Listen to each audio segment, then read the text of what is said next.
Good morning, children. Today we're going to talk about words, special words, music words. Words that people use but maybe don't really know what they mean, or words that people use not knowing that some people around them don't know what they mean. Imagine yourself in this situation. You may have been in it. I know I have been in it. Somebody comes into the studio and says, dude, let's go to the live room. The drummer will play a money beat. He'll keep it in the pocket, easy on the afterbeat. The bass player will play time. Just play changes. Who wants to pick ahead? What do you do? Good question. Let's answer that. The first word I'd like to review today is one of the most important ones in a musician's life. Gig. What's a gig? Well, a gig's a gig. Wait, a gig's a job, right? Musicians call a gig a job. So it could be a live gig. A live gig is when you go play outside. It could be just a gig. A gig is anything that pays them money. Where does that word come from? Well, there are some discrepancies about that. Some people say it comes from a little cart that black musicians could buy once they made enough money to play on the back of so they would not get arrested when they play music in the street. Some other people say it comes from the word gig, which is a dance, also used in the north of Italy. No matter where it comes from, a gig's a gig. It's a job. It is the number one preoccupation of the working musician. Not to be confused with the day gig. The day gig is the gig that's not a gig. It's the gig that's during the day that is not music. Let's talk about the expression play outside. When you hear a musician say, whoa, this dude's playing way outside, what he's saying is that this dude is playing, usually improvising, a bunch of notes that are not inside the harmonic content of the said song. Say, for example, you're playing Alone Together, which is in D minor. And you start your pickup to your solo and you play a C sharp minor chord over the D minor. That is playing outside. Now, it's not random playing or just gibberish. There's a science to it and there's a skill to it. Some people are very good at it. John Coltrane, for example, is worth listening to. He's not the only one. There are many, many players who became masters and are still masters at playing outside, mostly in the jazz style. As far as what we are subjected to on radio, that's all very much inside, safe from the rain. Let's talk about the word woodshed. I have no idea where it came from, but I love the word. Sometimes you hear it shortened as shed, as in, oh, that dude has done a lot of shedding. He's not losing his skin, he's just been practicing a lot. Being in the woodshed means you're practicing hardcore, basically not seeing the light of day or the light of your girlfriend/boyfriend, depending what you're into. Let's talk about in the pocket. What does in the pocket mean? First, I'd like to say that I haven't heard anyone sensible or adult saying played in the pocket or playing in the pocket or he plays in the pocket. What I usually hear is he's got a badass pocket or ooh, he's a serious pocket player or this got some deep pockets. That's what I hear. Playing in the pocket is a little bit music schooly. But what does it mean anyway? It usually refers to drummers, and it usually means that the groove is good, that the drummer is grooving well. Actually, you could interchange pocket for groove. This dude's got a bad pocket, or this dude's got a bad groove, or this is grooving, or this got a nasty pocket. See what I mean? So the pocket is basically when something feels good. I see a lot of people placing ads for players or asking for players that are pocket players, drummers, usually drummers. And that means that they're looking for somebody who's just going to play a straight beat and not play any fills, not play any toms or anything like that. That is not a pocket player. I mean, it may be a pocket player, but what a pocket player really is, it's somebody that's going to make you toe tap within 1 bar or 1.5 bar and will never deviate. He may push, he may pull. Those are terms we're going to see. He may rush, he may slow down. A little bit, not a lot. It's just going to feel good. So, who's a good pocket player? Steve Gadd comes to mind. My friend Graham Hawthorne comes to mind. Anybody who ever played with the James Brown Band comes to mind. Those are pocket players. Let's talk about groove. What is a groove? Well, it could be two things mainly. Number one, a groove, a rhythmic pattern played on bass and drums or just drums. Something that it basically is the soul of the rhythm of the song. Like, for example, dude, what's the groove on this tune? I'd say like That's the groove played. Okay. So that's a way to communicate a groove played. Okay. So that's a way to communicate a groove, a rhythm pattern.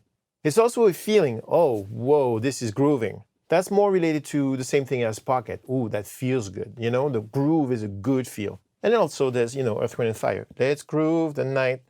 And that means something completely different. Let's talk about the words beat and money beat. First, beat. What is a beat? In classic music theory, it means the basic unit of time. In a 4/4 bar, there are 4 beats. In a 3/4 bar, I'll let you guess. You've heard of BPM, beats per minute. How many beats do you have per minute? What is the tempo of the song? So beat defines the pace of your composition. That's the second meaning of beat. A lot of people think of the beat as the tempo of the song interchangeably. What's the beat? What's the tempo? A beat can also be a rhythm, just like a groove or a pocket, meaning, oh, boom, boom, that's the beat, all right? And then recently we've been hearing a lot about beat makers that sometimes people confuse with producers, but a beat maker and a producer are two separate things that are not to be confused. A beat maker is somebody who owns Ableton Live and knows how to use the drum pattern system in it and make pretty original and interesting sounding beats, as in rhythm or grooves. So that's the beat. What's the money beat? Money beat is boom, boom, boom, groove or beat or pocket on a drum. Why is it called a money beat? It's called a money beat because it sold millions and millions of records by being on those records. Consequently, people think that the record sold because the beat is on it, so they call it the money beat, hence the money beat. That was beat and money beat. Let's talk about the word afterbeat. We know about beat, we know about money beat. What is afterbeat? Afterbeat is the same as backbeat. The backbeat is 2 and 4 in a 4/4 bar on a classic rock groove. Boom, catch, boom, catch. The K's are backbeats or afterbeat.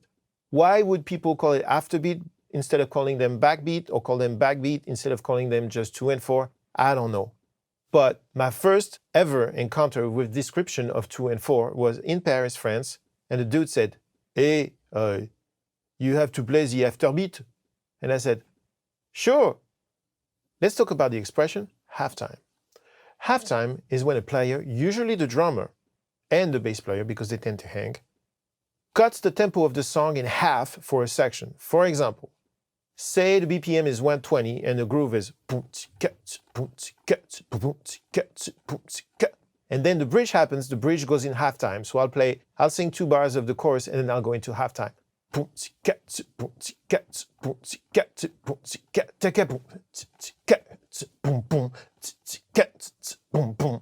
That's halftime. Just cut the tempo in half. But everything else on the song may keep on going at the same tempo, for example, or everybody cuts the tempo in half, which is why it's also called cut time. Halftime and cut time are the same thing. Should we talk about double time? Let's talk about the expression playing time. This is an expression I hear coming mostly from bass players, as in, hey dude, what are you gonna play here? And the bass player says, I don't know, I'll just play time. That means that he knows the chords to the song, but doesn't have a set part, and he's just gonna walk over the changes. Walking over the changes means that the bass player is going to improvise a bass line based on the harmonic content of the song. The good bass players walk based on the harmonic content of the song, and the lesser bass players just walk. Sometimes walk out of the gig. Let's talk about the expression live room and dead room. One would think that live room and dead room are related. No, they also have a distant cousin called the control room. A live room is where you put the musicians in a studio. A control room is where you park the engineers and producers and the girls that come with the producers in the studio. A dead room is the part of the live room that has no reflections. So we have the live room, where we put the musicians, the control room, where we put the decision makers, and then we have the dead room, where we put people who are too bright and need to be deadened, hence the dead room.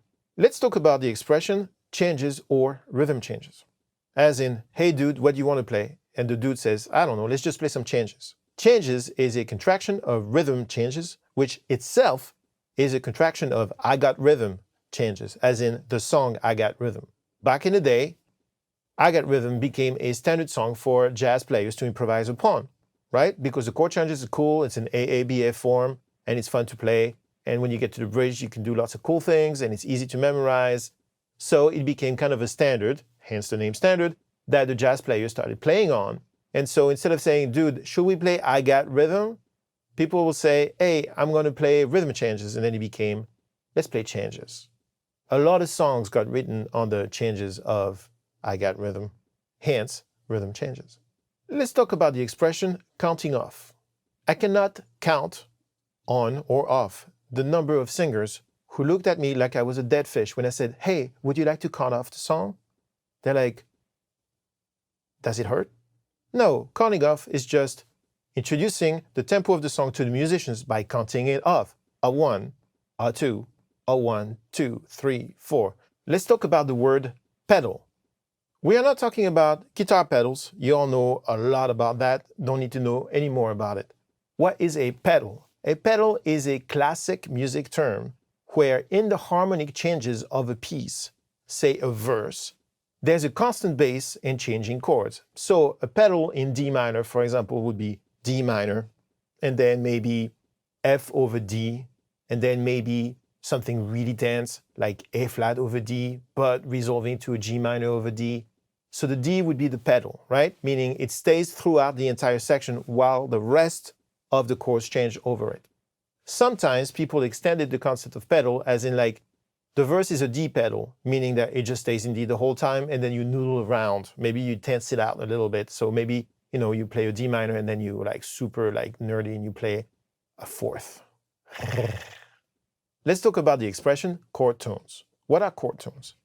Technically, chord tones are the notes of the chord you're playing. You play a C chord, you have C, E, and G. Those are the 3 chord tones. If you play a C7 chord, you add the B flat. Those are your 4 chord tones, etc., etc. So when you communicate with a musician and somebody plays a C and you play an A, the arranger might tell you, dude, stick to the chord tones, meaning play what's inside the chord. Let's talk about the expression block chords. Stay with me. This one is smidgen trickier. A block chord is a chord or a voicing that is built directly below the melody it refers to. And if the melody moves, the chord moves with it. The particularity of the block chord is that it is very tight below the melody. So for example, say you're in C major and your melody is an E, your block chord under it might be the C right below the E, the G, and an E below, an octave below the original E. So it's a very dense chord. It's relevant if you arrange a lot for ensembles, say a big band. You're going to do a lot of chord blocking or block chords that follow the melody like this. It's got a really cool sound. If you do that, you're going to have to learn drop 2 when you drop the second note an octave lower so that you can give it to a lower instrument. And drop 2 and 4 where you drop the second note and drop the fourth note an octave lower so you can really go all the way down and give some work to the poor baritone players who never get any work. Let's talk about the word open voicing. Open voicing is the opposite of a block chord. A block chord will be as close together as possible under the melody. And open voicing will be as spread apart as possible under the melody, even above the melody sometimes. So the idea here is to have as much of a spread as possible from the low note to the high note of the chord, regardless of the inversion, and torturing the inversion into giving you that big a span as possible. Hence the name open voicing is wide open. Let's talk about the word semitone. What is a semitone? In theory, a semitone is half a whole tone, also known as a half step. In practice, a semitone is the sound of 2 violin players trying to play unison. Let's talk about the expression sit in, as in, hey dude, can I sit in on your gig? Remember gig? Okay. That is an expression used by jazz musicians who will come on the second or third set of somebody else's gig and sit on a chair on the bandstand with them and play. If they're trombone players, they might stand. But the idea here is somebody who comes in and joins another band for a few songs impromptu and usually plays the longest possible solo to feel good about coming down to that gig. Speaking of violins, let's talk about the expression string quartet. What is a string quartet? Well, for all intents and purposes, a string quartet is comprised of somebody who plays the violin very, very well, somebody who plays the violin not quite as well, somebody who will never play the violin very well, and somebody who hates violins. Let's talk about the word scat. To scat or scatting usually refers to a vocalist singing, improvising in the style of an instrument over a bunch of changes. Usually in the jazz idiom, and it usually sounds something akin to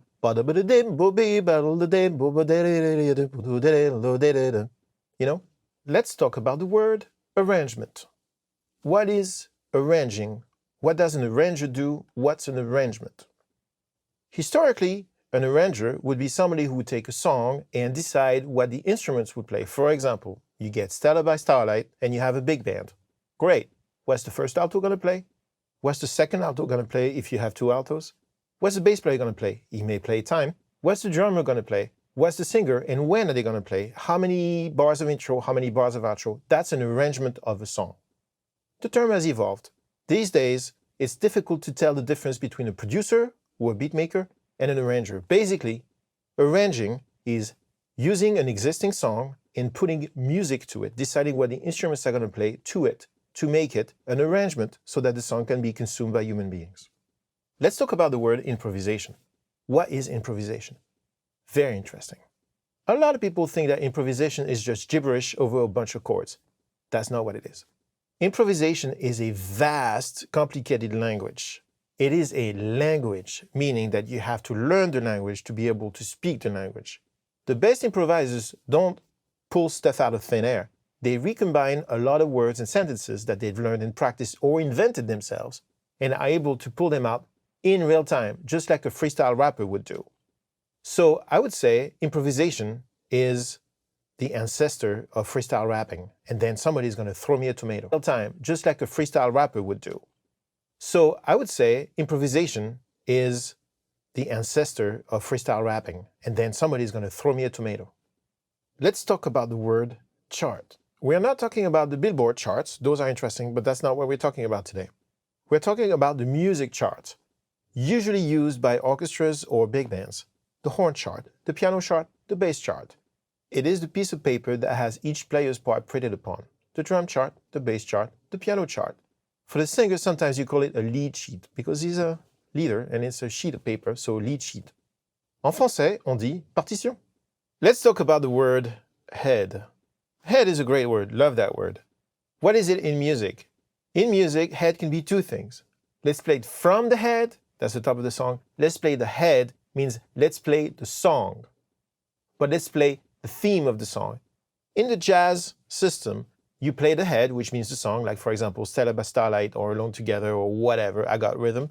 And you play the original melody of the song, and then you improvise over the changes of the song. The part where you play the melody of the song is called playing the head. And then you solo on top of that. So either you play from the head, which means you play the top of the song, or you play the head, which means you play the whole song, the theme of the song, and then you start, improvising on top. Let's talk about the word pickup. I cannot count the number of times where I've seen conversation of the style. Hey dude, can you play a pickup to the verse? Other dude. To palliate to these grave problems, I shall educate you on pickup. You may have heard of appoggiatura or grace note. It's the note before the note. So instead of playing boom, you play ba-boom. In extension, a pickup is basically something that you play before the thing that you're picking up on. So if you got a verse, the pickup may be ba-dum, boom. So the bottom would be the pickup. So it's a little thingy that you play before the thing. So the thingy for a thing kind of thing, Let's talk about the word fill. The word fill is usually used in association with drummers or drum parts. As in, hey dude, can you play a fill before the chorus?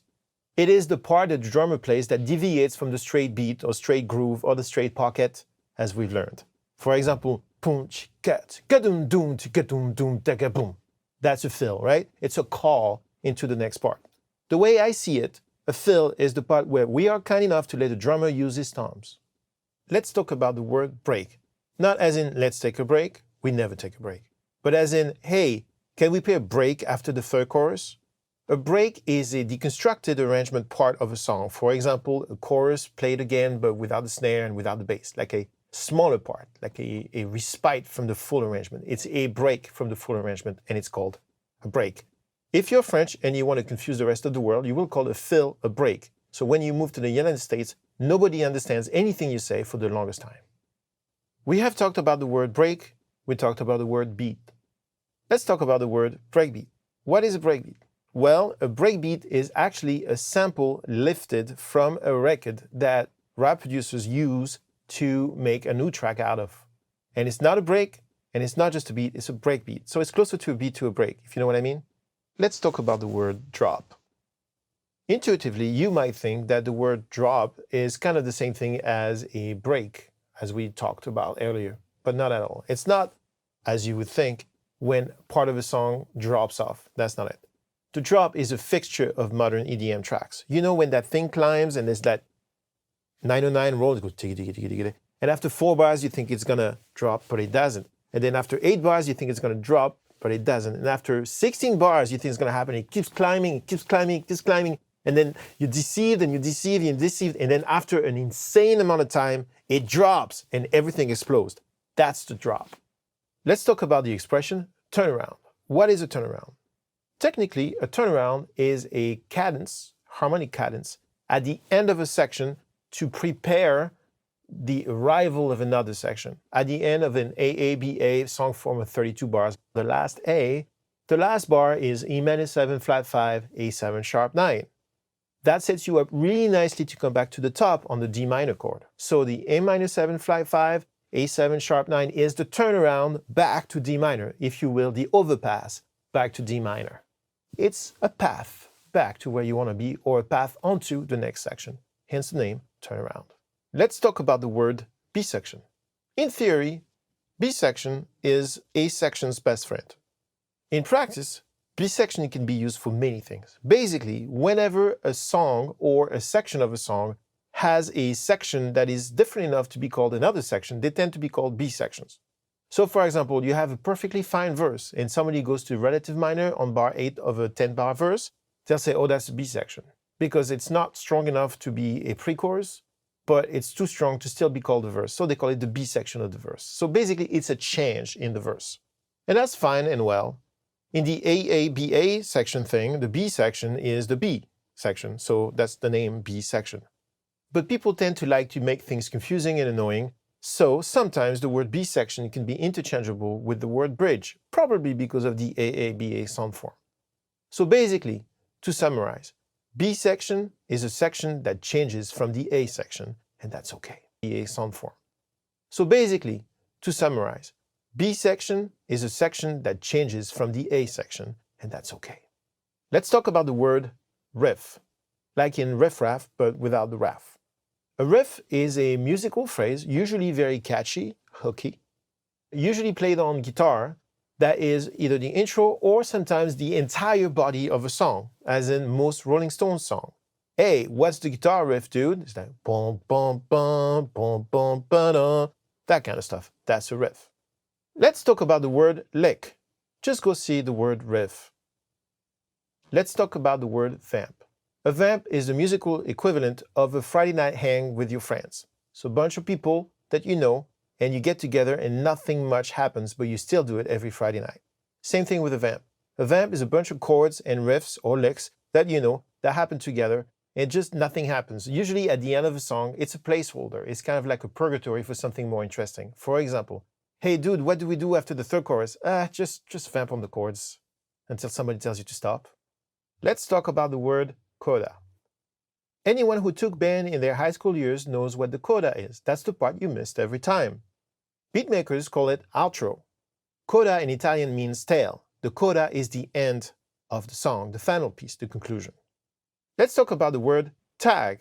The word tag is somewhat interchangeable with the word coda, but not quite. Because originally tag was the end of a song, the part you tag on at the end of a song. But since then, it's moved up into the song structure, and a tag can be anything and attached to any section. Hey, we're going to play a tag on that chorus before we move on to the verse. So it's kind of like an interstitial, an extra part, an appendix, an addendum to the part that you play just before the tag. Let's talk about the expression trading fours or trading eights. That is a super jazzy expression where in the solo part, instead of having one dude just blowing like crazy over 32 bars of the AABA head, you'd have the drummer playing 4 bars, and then the tenor player plays 4 bars, and then the drummer plays 4 bars, and then the tenor plays 4 bars. That's called trading fours. You can also trade eights. Sometimes they trade eights, and then trade fours, and then trade twos, and then get back to the head. And last but not least, let's talk about the word tacet. A word you probably haven't heard of if you haven't played in an orchestra or a big band or read an orchestra score or big band score. In Latin, the word tacet means literally silent. So when your arranger or your producer or the chart in front of you tells you to be tacit, just shut the fuck up. And now I'm going to be tacit. Et voilà.